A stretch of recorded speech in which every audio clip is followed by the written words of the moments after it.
What's up, guys? This is Webby back again for your Smackdown live review. We are on our way to TLC.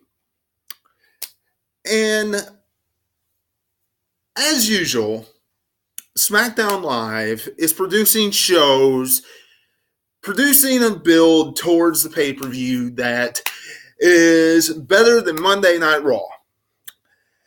We are getting genuinely invested in rivalries on SmackDown more than we are on Monday Night Raw, as usual.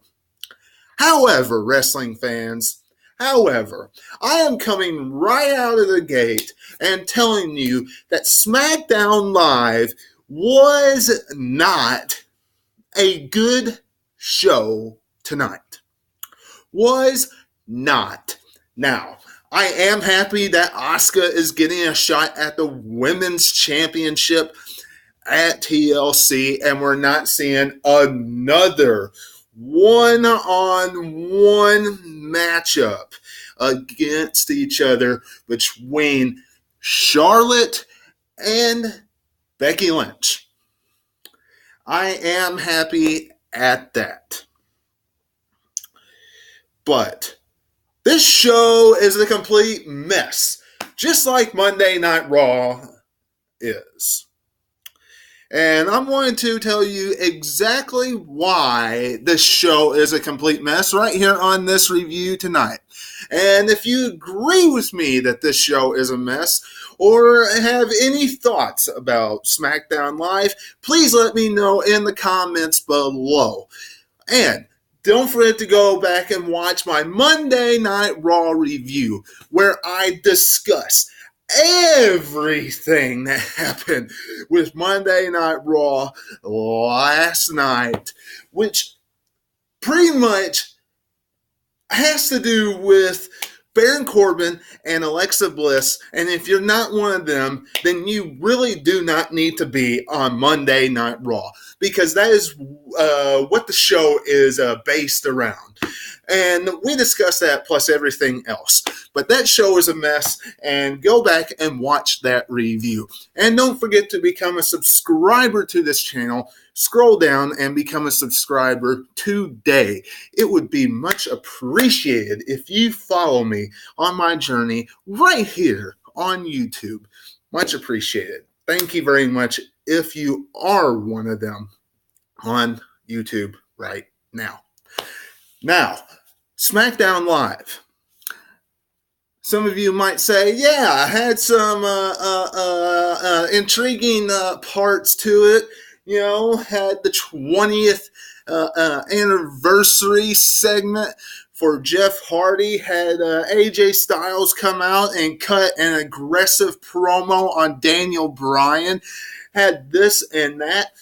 Let's boil this down, though, okay? Because, quite frankly, you know, last night on Monday Night Raw, I really tried to make sense out of that entire mess. Tonight, forget it. Forget it. I'm done with that garbage. I'm done with trying to make sense of everything that's going on with WWE television, because we all know that they're just flopping garbage together, and they don't really care because it's the last month of the year. It is a rinky-dink pay-per-view that no one really cares about. TLC. We're all just waiting for the Royal Rumble and WrestleMania season. So, let's dive into the show, shall we? First off, AJ Styles. WWE, what a miscarriage of justice it is for AJ Styles and Daniel Bryan. From top to bottom, AJ Styles, the third segment on this show. Are you kidding me? Is that rivalry that irrelevant in your eyes? Not only is AJ Styles coming back since before the Survivor Series that irrelevant to the WWE, but But that just means that the WWE Championship is that irrelevant, to the point that Randy Orton and Rey Mysterio is more relevant, that rivalry. Shinsuke Nakamura and Rusev doing their garbage, tonight was more relevant. Kofi Kingston and The Miz, where The Miz is trying to butter up to Shane McMahon, is more relevant. All of that.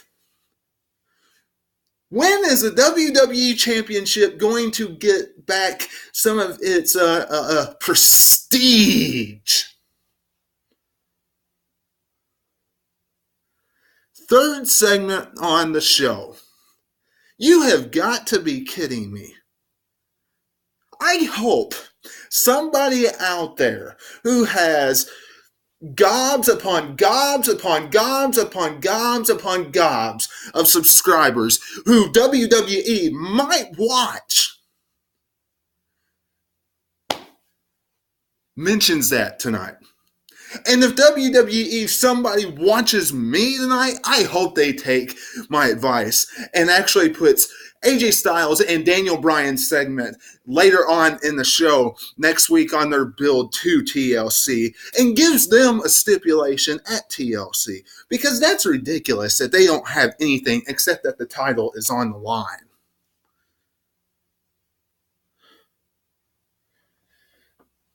Absolutely horrible. Let me know what you're thinking about that in the comments below. Now, outside of me ranting about this, AJ Styles did cut a pretty aggressive promo, and he did sound pretty good on the mic about what Daniel Bryan said. Don't get me wrong, okay, wrestling fans? That's not what's making me tick right now. It's the fact how WWE is treating this rivalry, where they're sticking it on their importance, which is pretty much nothing. And I've felt this way about the Samoa Joe, about Nakamura's and Styles. Theirs was irrelevant too in their eyes, where their importance level was. This is awful, absolutely awful. Moving on. Nice to see the Usos back in action as they took on the Bar. We haven't seen the Usos do anything of importance in quite some time outside of the Mixed Match Challenge, those of you that are fans of Facebook Watch. And quite frankly, I will be very interested now, honestly, to see more action out of the Bar and the Usos. Even though we have seen that rivalry time and time and time and time and time and time and time again. We've seen it. But, look, those two tag teams can put on some instant classic matches. And the Usos, being one of the best tag teams in the WWE, deserve to be on television, okay? Why they have not been, I do not know, but they don't need to be written off television for such a long period of time. They just don't. Start utilizing your tag teams. Build up your tag teams so you can flourish all of them. But Usos, nice to see them back in the squared circle. Shinsuke Nakamura and Rusev. It looks like Rusev could. I would like to see him in a rivalry with Shinsuke Nakamura for the time being. Nakamura needs an opponent for the United States Championship. That would be a pretty solid opponent for Shinsuke Nakamura. And, just like they mentioned in the matchup as Rusev came down the aisle, if you want to call it a match, Rusev, two-time United States champion. Nakamura knocks Rusev's head clean off, practically, with two Kinshasa kicks, but the match didn't start. Whatever the case, looks like this could be a good rivalry, if they stretched it out and gave us one with it. But, hey, give Rusev something of importance to do. People like him. He's not as over as what he used to be, but look, Nakamura and Rusev could be something. I think everybody would love to see Rusev in something important, and Nakamura is playing off a pretty impressive heel when he comes out, in my estimation. But y'all let me know what you're thinking in the comments below. Jeff Hardy in his 20-year celebration. Now look, some of you might find it okay with Samoa Joe coming out and cutting the promo that he did. I don't. I find that cringeworthy. There wasn't any need for that garbage tonight. And yes, that was garbage. Even though he was spilling out truth bombs. And yes, I think we all are in agreement that Samoa Joe has not gotten his first chance, his first run and everything, even with the extraordinary work that he has put on inside the squared circle and through promos and storylines. But with the package that they gave of Jeff Hardy and what they were trying to do outside of starting a storyline between these two, look, could have just celebrated his 20-year career in WWE, off and on in the WWE. Could have just done that without bringing Samoa Joe in and beginning a rivalry. Could have done that later on.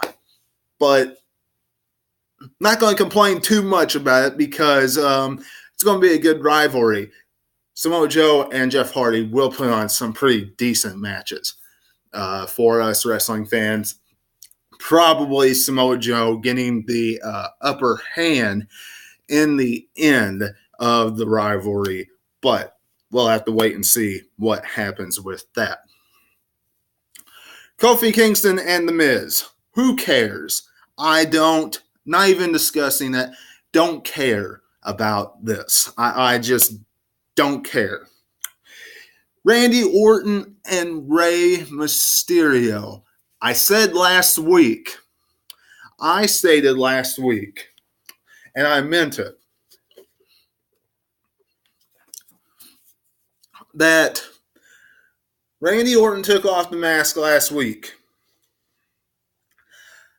I don't care about Randy Orton and Rey Mysterio now in their rivalry. I do not care. What more can Randy Orton do to Rey Mysterio now? What more? There's no question that Randy Orton's going to win this rivalry. No question. I think everybody will agree with me on that one. But what more can Randy Orton do? Nothing. Zero. I admit that he's doing some of the best work he's done in years. But he took the mask off too early. Absolutely horrible by WWE by ripping that mask off last week. And now he's carrying it around, and Rey Mysterio comes out, and he has another mask on and the neck brace, which I'm glad that he was selling that. But, I just don't care about this rivalry. No matter how good they play it off. You took the one thing away from Rey Mysterio that he treasures the best already. So whatever. It's just whatever.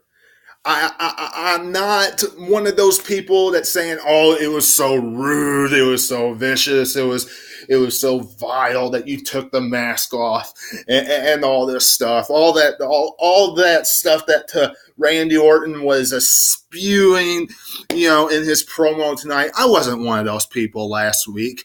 I simply stated, "Hey, look, he took the mask off already. So what is there to care about this rivalry now?" Because he's done the biggest thing that you can do to Ray. So who cares? That's just me.